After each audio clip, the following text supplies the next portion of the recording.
참 예수님, 이번 연피정에 동행하게 된 베르나도입니다. 새해 복 많이 받으시기를 빕니다. 시작 기도로 이사야서 53장 2절에서 5절 고통받는 야훼의 종을 봉독하겠습니다. 그는 주님 앞에서 가까스로 돋아난 새순처럼 메마른 땅의 뿌리처럼 자라났다. 우리가 우러러 볼 만한 늠름한 풍채도 멋진 모습도 그에게는 없었다. 눈길을 끌만한 볼품도 없었다. 사람들에게 멸시를 당하고 핍박을 당했다. 그는 고통을 겪고 병고를 앓은 사람, 사람들이 얼굴을 가리우고 피해갈 만큼 멸시만 당하였으므로 우리도 덩달아 그를 없인 여겼다. 그런데 실상 그는 우리가 앓을 병을 알아주었으며 우리가 받을 고통을 겪어 주었다. 우리는 그가 천벌을 받은 줄로만 알았고 하느님께 매를 맞아 학대받는 줄로만 여겼다. 그를 찌른 것은 우리의 반역죄요 그를 으스러뜨린 것은 우리의 악행이었다. 그 몸에 채찍을 맞음으로 우리를 성하게 해주었고 그 몸에 상처를 입음으로 우리의 영을 고쳐 주었다.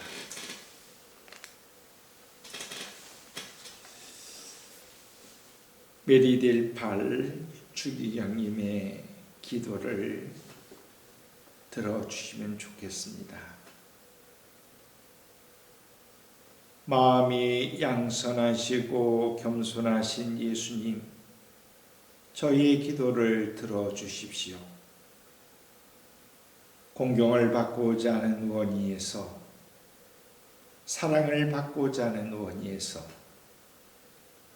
칭찬을 받고자 하는 원의에서, 영광을 받고자 하는 원의에서, 참리를 받고자 하는 원의에서, 남보다 더 낮게 여김을 받고자 하는 원의에서, 의논 상대를 바라는 원의에서, 인정을 받고자 하는 원의에서,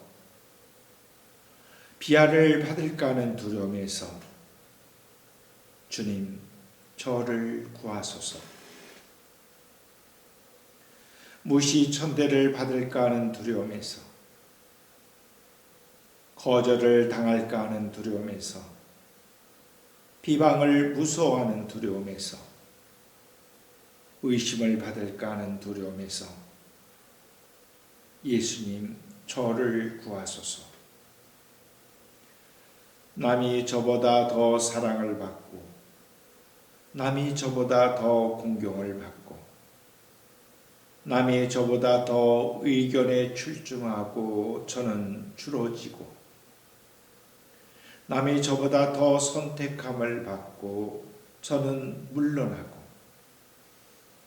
남이 저보다 더 찬미를 받을 때 저는 조금도 걱정하지 않고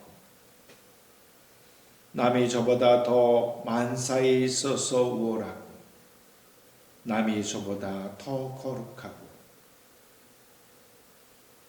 주님께서 제게 맡겨진 거룩함에 할 수 있는 대로 이르려 하오니 예수님, 오나의 예수님, 이 원의의 성충을 저에게 주옵소서.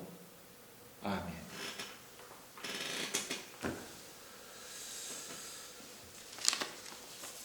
이번 연피정의 큰 주제는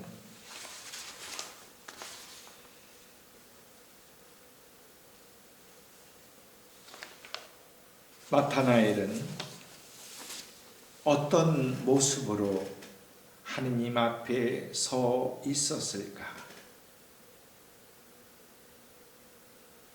즉, 나는 어떤 모습으로 하느님 앞에 서 있는가? 라는 스스로의 질문입니다. 오늘 첫 이야기는 나는 누구인가라는 소주제로 시작을 합니다. 역사적으로 인간들은 모두가 나는 누구인가 라는 자신에 대한 질문에 처해 있습니다.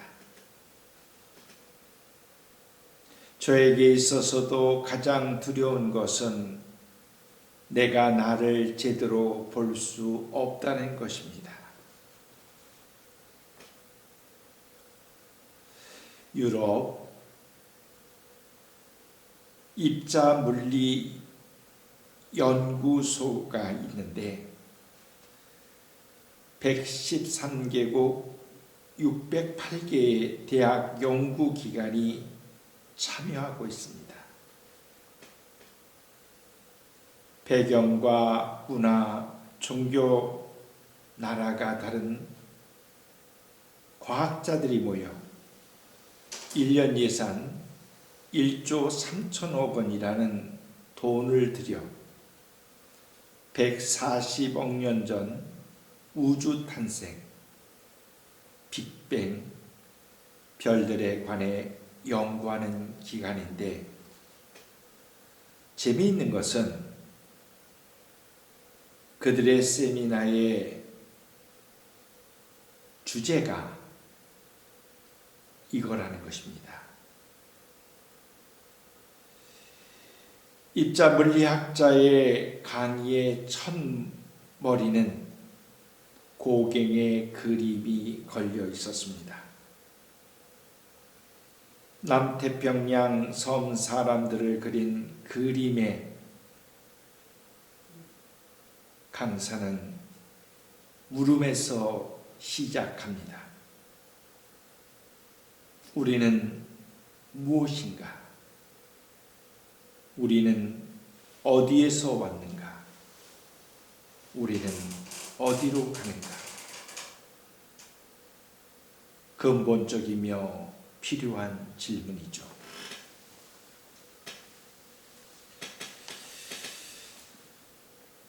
정신분석학자 락캉은 나는 내가 존재하지 않는 곳에서 생각한다. 그러므로 내가 생각하지 않는 곳에서 존재한다. 우리가 잘 알고 있는 데카르트는 나는 생각한다. 그러므로 존재한다라는 명제를 남겼죠. 데카르트는 이성적인 인간을 전제로 논의를 전개했다면 락캉은 욕망으로 뜨거운 구체적인 인간을 보려 했습니다. 여기에서 락캉은 우리는 생각하는 곳에 존재하지 않고 생각하지 않는 곳에서 존재한다고 말하고 있습니다. 생각 속에 있는 나, 실제 나와는 다르다는 것입니다. 즉, 존재하는 나와 생각하는 나는 차이가 있고 일상생활을 하는 나와 생각 속의 나는 다를 수밖에 없다는 것입니다.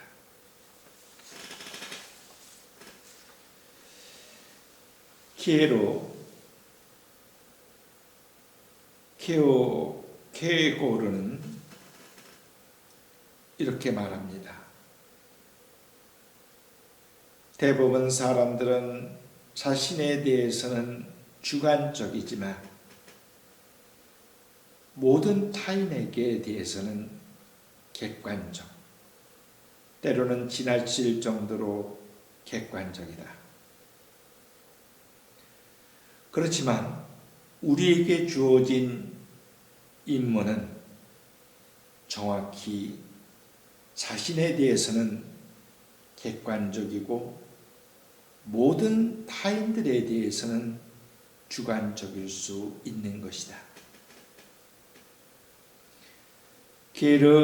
게르고의 주장은 우리는 자신을 주체로 생각하지만 타인들은 하나의 대상으로 생각하기 쉽다는 것입니다. 타인들을 내가 통제할 수 있는 물건처럼 생각한다는 것이죠. 타인을 물건처럼 내 마음대로 좌지우지 할 수 있다고 생각한다면 우리가 타인을 사랑한다는 것은 있을 수가 없는 일입니다.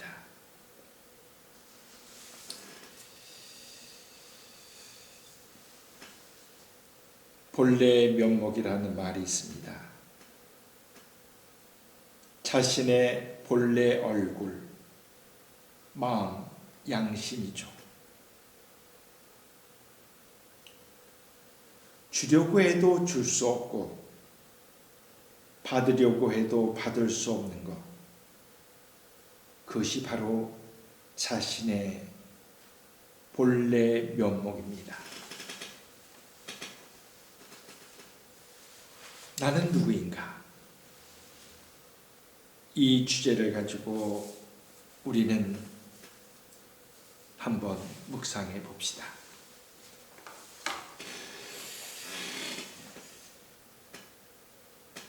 우리는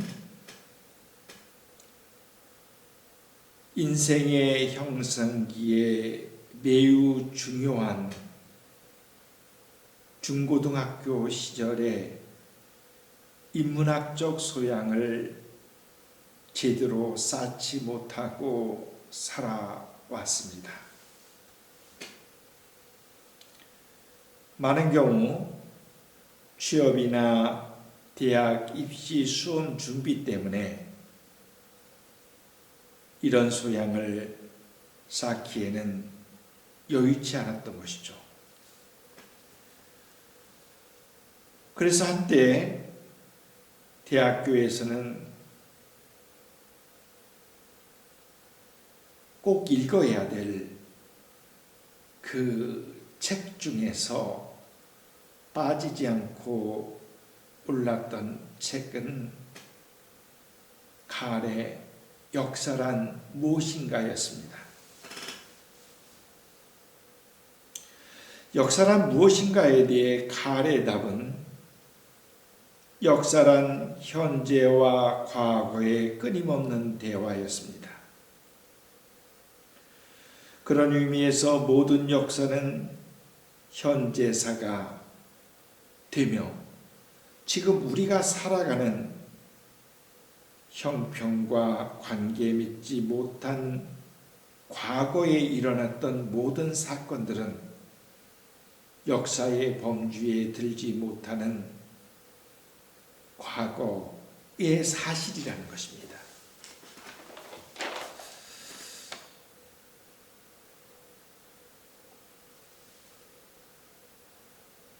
카가 역사를 정의한 형식을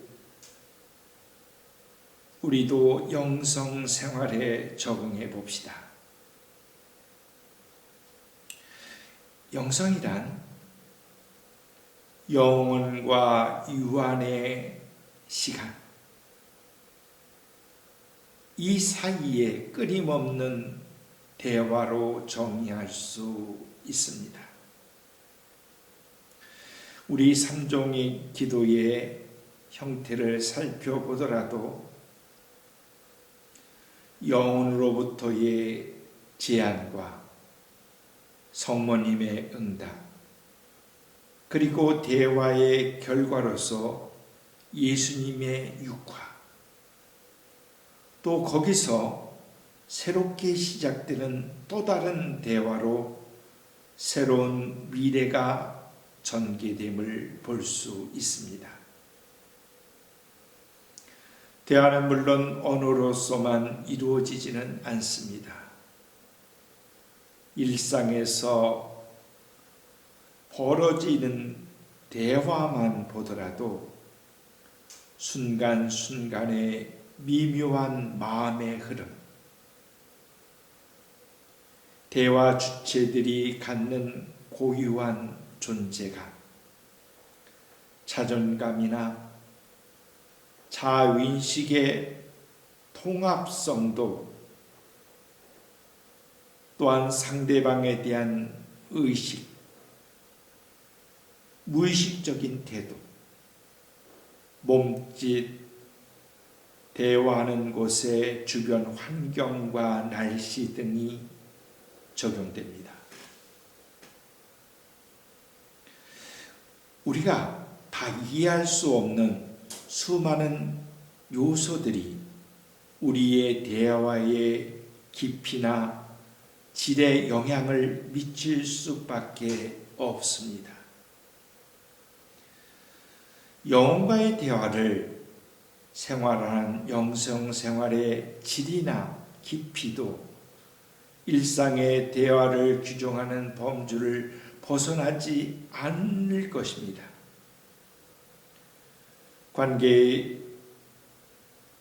질은 대화의 질에 달려 있다고 할 때 영성생활의 깊이나 질도 영과 역사 사이에 오가는 대화의 질에 의해 좌우될 것입니다.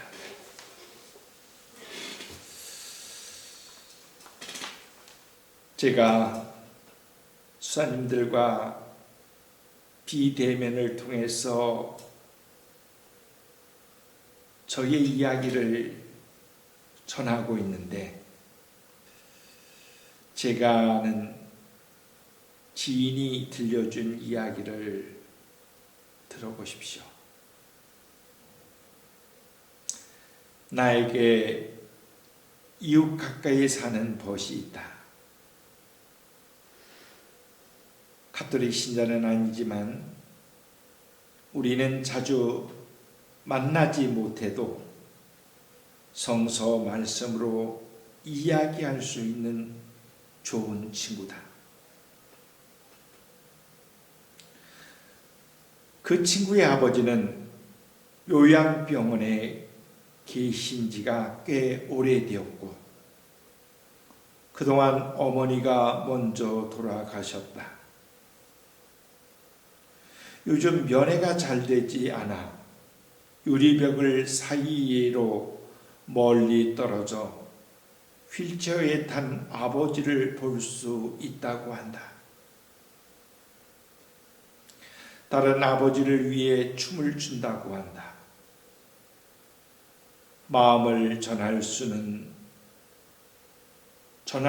있는 안무를 해서 그냥 춤을 춘다고 한다.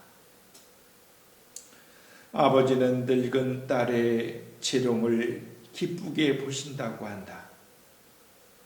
그 친구는 아버지 앞에서 춤을 출 때 나는 가장 깊은 표현을 할 수 있어요. 사랑을 표현해요. 감사를 표현해요. 그 이야기를 듣는 순간 살아계신 아버지 앞에서 춤추는 친구가 부러웠다고 합니다. 그리고 그 지인은 나도 춤추고 싶고 사랑을 표현하고 싶다고 고백했습니다.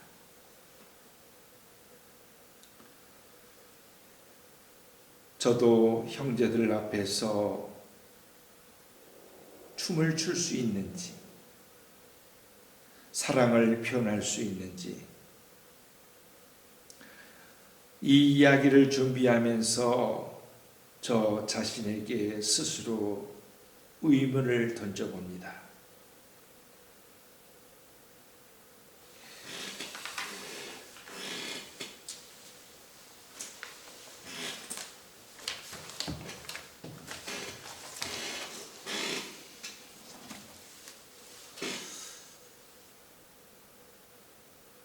어느 철학자는 말합니다.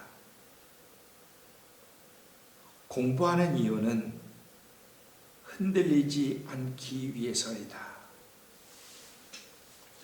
그럴지도 모릅니다. 나와 더불어 살아가는 형제들과 이웃들에게 최소한의 폭력을 주지 않기 위해 우리는 알려고, 자각하려고 공부하는 것일 수도 있습니다.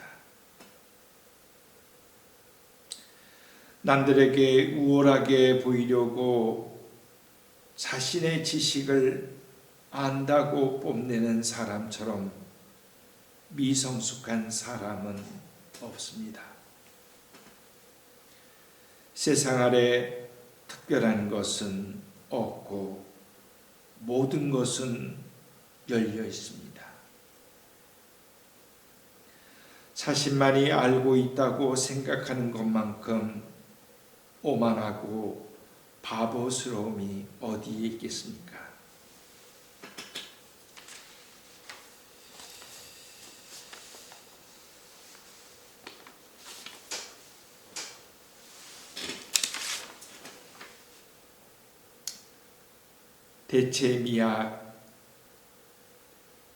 대체미학에서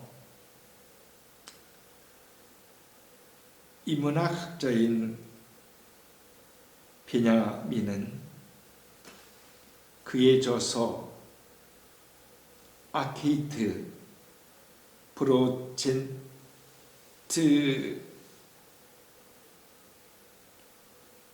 이런 구절이 나옵니다. 역사의 진보와 마찬가지로 학문의 진보도 항상 그때그때 일보만이 진보하며 이보도 삼보도 결코 진보가 아니다. 처음 일보를 걷지 않고서는 그 다음 2보도 3보도 나갈 수 없기 때문입니다. 우리의 생활도 신앙 역사도 마찬가지입니다. 한 가지 올바른 마음, 참된 마음이 일보의 진보이고 2보로 나아가는 길입니다. 어느 날 갑자기라는 말은 없습니다. 우리는 2보나 3보를 꿈꿉니다. 우리는 그것을 꿈꿀 뿐만 아니라 그것을 실제로 이루어질 수 있다는 희망을 갖고 있지만 알지 못하는 무의식 속에 있을 뿐입니다. 우물가에서 숭늉을 찾듯이 짓지 않는 밥을 먹겠다고 숭늉부터 찾는다는 것은 말이 되지 않습니다. 영성생활이라는 것은 이처럼 한 걸음 한 걸음 하나님께 나아가는 것입니다.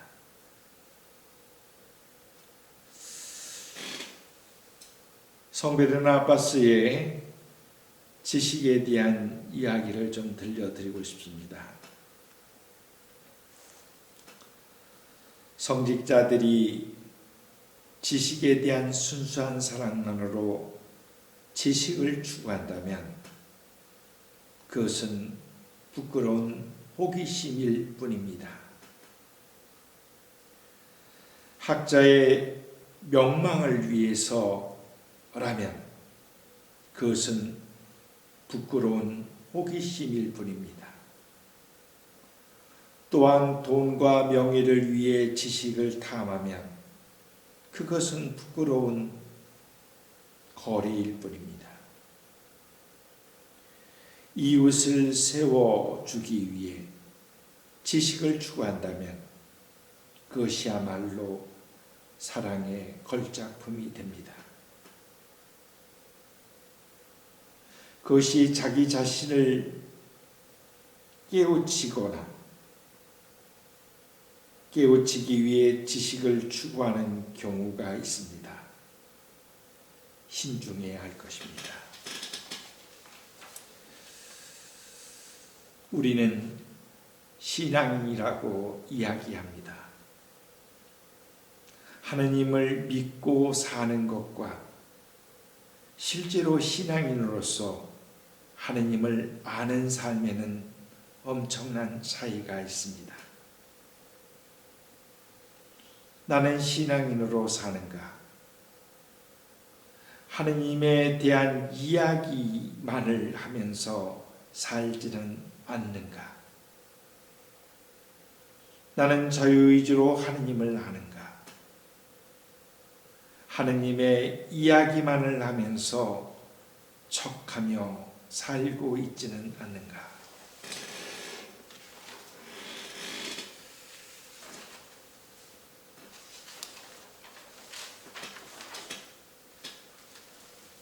한 이야기를 들려드리고 싶습니다.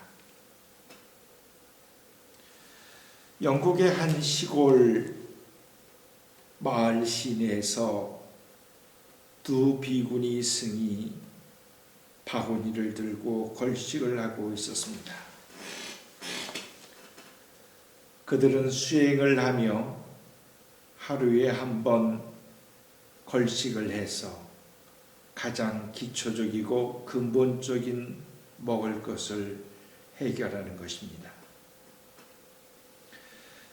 음식의 종류는 무엇이든 상관없고 누구든 무엇이든 주는 대로 감사히 받아먹고 공양과 시주를 한 사람에게 그 대가로 상대편을 위해 기도를 해줍니다.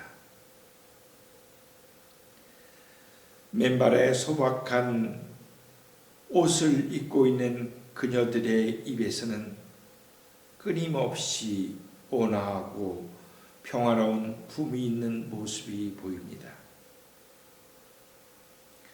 그때 한 남자가 그 수행자들에게 다가와 손가락질을 하며 비판했습니다. 당신들은 일은 하지 않고 걸식을 해서 먹고 사는 것은 부끄러운 일입니다. 그리고는 가버렸습니다. 그 말을 듣고 있던 두 수행자는 전혀 어떤 동요도 미동도 없이 그의 말을 끝까지 듣고 온화하게 미소 지으며 그를 위해 축복을 빌어줍니다. 이유는 자신들을 위해 걱정해주는 마음이라며 비난조차 기꺼이 있는 그대로 받아들였습니다. 그리고 그날 공양받은 빵 한 덩이와 오렌지 두 알을 들고 숲속나무 밑에서 그날의 첫 식사를 감사히 나눠 먹습니다. 제3자 타인 이렇게 생각할 수 있습니다. 주지는 못할 망정 쪽박을 깨버리는 그 남자를 비난하고 싶고 욕하고 싶죠. 그러나 그 수행자들은 어떤 상황에도 부끄러움이나 흔들림이 없어 보이는 내면의 당당함이 겉으로 드러나는 것이 인간이 왜 인간인지, 어떤 인간이 어떤 식으로 살아가는 선택의 모습에서 품위를 느낍니다. 결국 우리는 오랜 시간 반복되는 연습과 과정에서 가장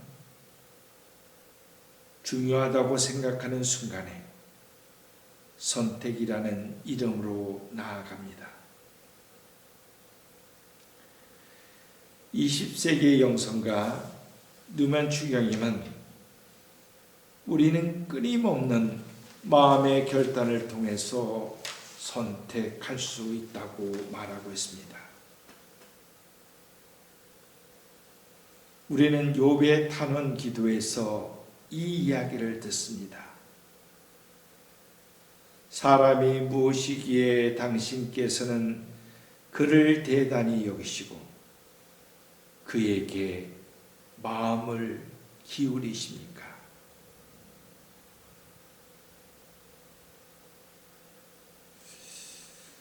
저는 이 연피정 기간 동안 수사님들이 욥기를 한번 읽어보시면 좋을 것 같습니다. 제가 이야기하고자 하는 5 강좌 중에 욥의 이야기를 통해서 반추해 볼 수 있는 많은 주제들이 있기 때문입니다.